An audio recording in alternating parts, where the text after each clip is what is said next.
Hi friends, welcome to சக்தி சமையல். சக்தி சமையலில் இன்றைக்கி நம்ம பார்க்க போகிறது வெண்பொங்கல்.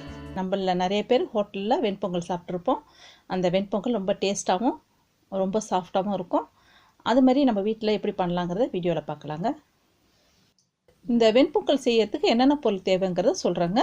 பாஸ்மதி அரிசி, பாசிப்பருப்பு, எண்ணெய், இது சன்ஃப்ளவர் ஆயில், பச்சை மிளகாய், இஞ்சி, கருவேப்பிலை, மஞ்சத்தூள், நெய், முந்திரி பருப்பு, சீரகம், மிளகு. இந்த பொங்கலுக்கு பாசிப்பருப்பு லேசாக வறுத்துட்டு சேர்க்கணும். அதுக்காக கடாய் போட்டிருக்கேன். இந்த கடாயில் பாசிப்பருப்பு 1/2 கப் சேர்க்குறேன். இந்த பாசிப்பருப்பை கலர் மாறாமல் வாசம் வர வரைக்கும் வறுத்துக்கிட்டால் போதுங்க.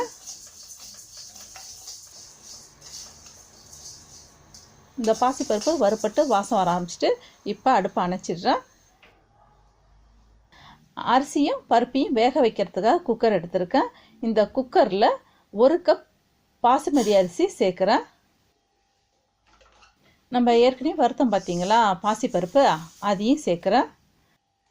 இந்த அரிசி பருப்பையும் நல்லா 3 தடவை கழுவிட்டு தண்ணியை வடிகட்டி எடுத்திருக்கேன். இந்த அரிசியும் பருப்பும் வேகிறதுக்காக தண்ணி 4.5 கப்பு சேர்க்குறேன்.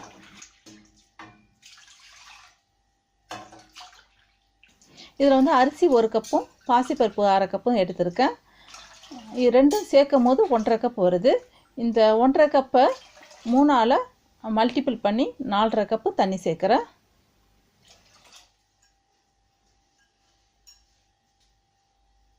மஞ்சத்தூள் எடுத்திருக்கேன். இதுலேருந்து 1/4 டீஸ்பூனுக்கு குறைவாக மஞ்சத்தூள் சேர்க்குறேன். இந்த மஞ்சத்தூள் இந்த வெண்பொங்கலோட கலருக்காக சேர்க்குறேன். பொடியாக நறுக்கின இஞ்சி 2 டீஸ்பூன் சேர்க்குறேன்.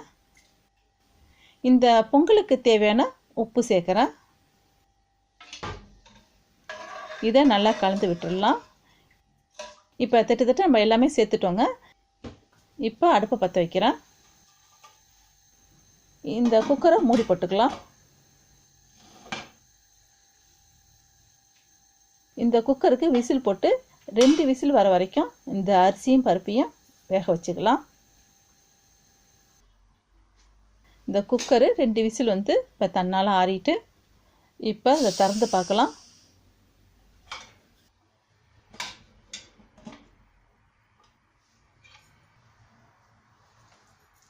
சாதமும் பருப்பும் நல்லா வெந்து வந்துட்டு, இந்த பொங்கலை பொறுத்த வரைக்கும் பொங்கல் லேசாக குழஞ்சி இருந்தால் தான் நல்லாயிருக்கும். அதனால் இந்த பருப்பும் சாதமும் சூடாக இருக்கும் போதே ஒரு கலரை கலந்துடலாம். இந்த சாதம் சூடாக இருக்கும் போதே நம்ம இதில் தாளித்து கொட்டிடணும். இந்த வெண்பொங்கலுக்கு தாளிக்கிறதுக்காக கடாய் போட்டிருக்கேன். அடுப்பு லேசான தீயில் எரியிட்டோம். எண்ணெய் எடுத்திருக்கேன். இந்த எண்ணெயிலேருந்து 3 டேபிள் ஸ்பூன் எண்ணெயை கடாயில் சேர்த்துக்கலாம்.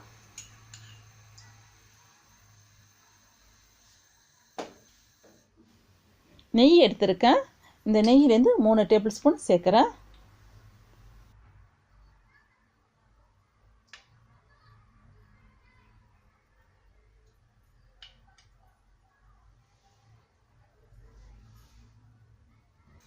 முந்திரி பருப்பு 15 உடச்சிட்டு சேர்க்குறேன்.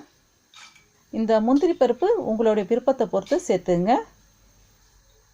இப்போ முந்திரி பருப்பு லேசாக சவக்க ஆரம்பிக்குது. இதில் மிளகு சீரகத்தையும் சேர்த்துடலாம்.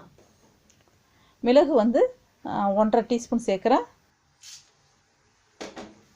சீரகம் 2 டீஸ்பூன் சேர்க்குறேன். இப்போ போட்ட மிளகு சீரகமும் நல்லா பொரிஞ்சிட்டு பச்சை மிளகாய் 1 பொடியாக நறுக்கிட்டு சேர்க்குறேன். இந்த பச்சை மிளகாவும் லேசாக பொரிச்சு வந்துட்டு இப்போ கருவேப்பிலை 2 கொத்து சேர்க்குறேன். இந்த கருவேப்பிலையும் நல்லா பொரியணும். இந்த கருவேப்பிலையும் நல்லா பொரிச்சிட்டு இப்போ அதை வெண்பொங்கலோடு சேர்த்துக்கலாம். இந்த தாளித்த கலவையும் பொங்கலும் ஒன்றோடு ஒன்று மிக்ஸ் ஆகிற அளவுக்கு நல்லா கலந்து விட்டுறேன். இப்போ சூப்பரான வெண்பொங்கல் ரெடி ஆகிட்டு இந்த வெண்பொங்கலை சட்னி சாம்பாரோடு சர்வ் பண்ணலாம். வேலைக்கு போகிறவங்க இந்த பாசிப்பருப்பை மொதல் நாளே வறுத்து வச்சிட்டிங்கன்னா மறுநாள் நீங்கள் கிளம்புறதுக்குள்ளே இந்த வெண்பொங்கலை ரெடி பண்ணிடலாம்.